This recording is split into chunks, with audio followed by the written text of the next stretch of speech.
while the last thing couple want to think about is breaking up. The sad reality is that happens a lot.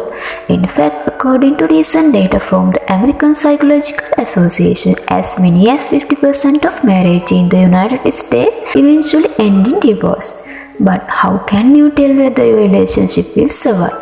Well, in this video, we will be talking some key factors why relationship fail. Hello viewers, welcome back to another interesting video from Parent Hub. I am not a relationship expert, but I have had my share of experience which I want to share with you.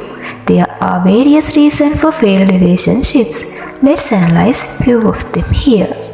Number 1. The first and most important reason is non-acceptance. One of the main reasons why problems start between you is because you do not listen to what your husband or wife says. Disagreeing with what he says is really big problem.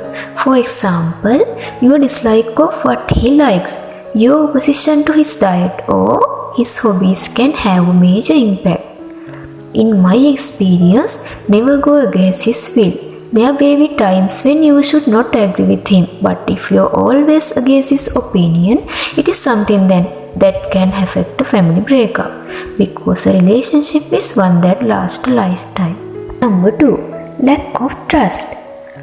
Lack of trust is another reason why a family or relationship breaks down.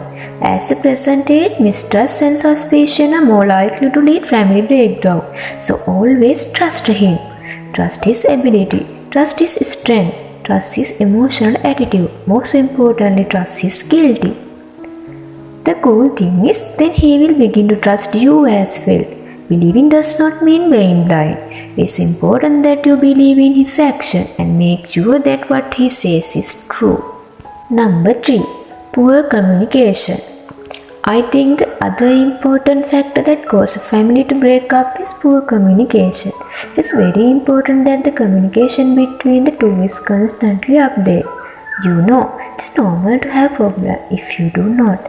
Therefore, make sure to keep your communication active. Share with him whatever you are keeping in your mind. Be open to him. That will help you to make a strong relationship. So, these are the tactics that I want to share with you. If you find this video is useful, make sure to share with your friends and give thumbs up. If you are struggling to control your angry husband, watch this video with the play on the screen right now. Goodbye then. See you next time.